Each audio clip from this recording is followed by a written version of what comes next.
আসসালামু আলাইকুম, সবাই কেমন আছেন? আশা করছি সবাই ভালো আছেন। আল্লাহর রহমতে আমরাও ভালো আছি। আজকে বৃষ্টি নেই আর মা ছেলে বেরিয়ে পড়লাম।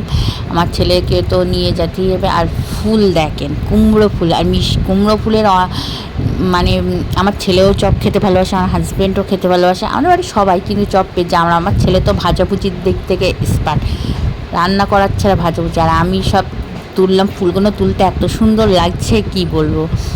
আর এ দেখেন কুলচা, আর ভাই যোগও আছে, কি অবস্থা আমার ছেলেকে নিয়ে।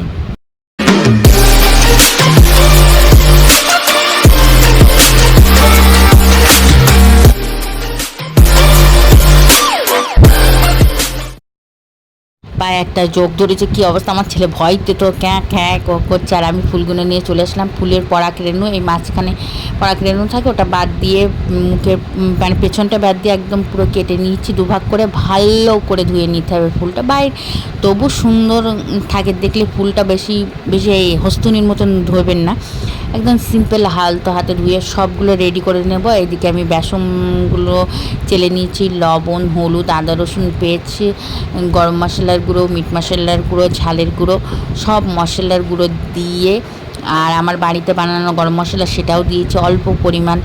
নর্মাল পানি মানে হচ্ছে কলের থেকে ডাইরেক্ট টেনেই সেই পানিকে নর্মাল পানি বলা হয়, দিয়ে ফাটিয়ে নিতে হবে। বেসনটা যত ফাটাবে ক্রিসপি। আর আমরা চাইলে খাবার সোডা দিতে পারে, খাবার সোডা দিলে মচমচ আর ফুলে সুন্দর হয়। আমি এদিকে সর্ষের তেলে ভাজছি।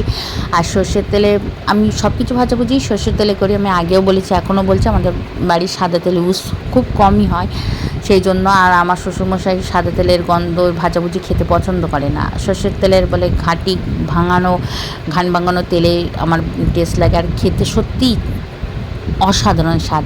এদিকে আপনাদের সাথে বকতে দেখেন এপিট ওপিট ভাজতে বেশিক্ষণ টাইম লাগবে না, একদম অল্প আছেই ভেজে নিতে হবে। হস্তুনির মতন গ্যাসে যদি করেন লো আছে, আর তেলটা গরম করে নিয়ে তারপরে আঁচটা কমিয়ে দিতে হবে। আর চুলোতে একদম ধীর আস্তে গতিতে এদিকে সবগুলো ভেজে নিয়েছে। আর এটা তো ডালের সাথে খেতে অসাধারণ লাগে আমার। আর কিচমিচ হচ্ছে, আমি একটা খেয়ে ট্রাই করলাম, লবণ হলুদ সব কিছু পারবে, তাছাড়া আমার সোনা পাখি কে দিল।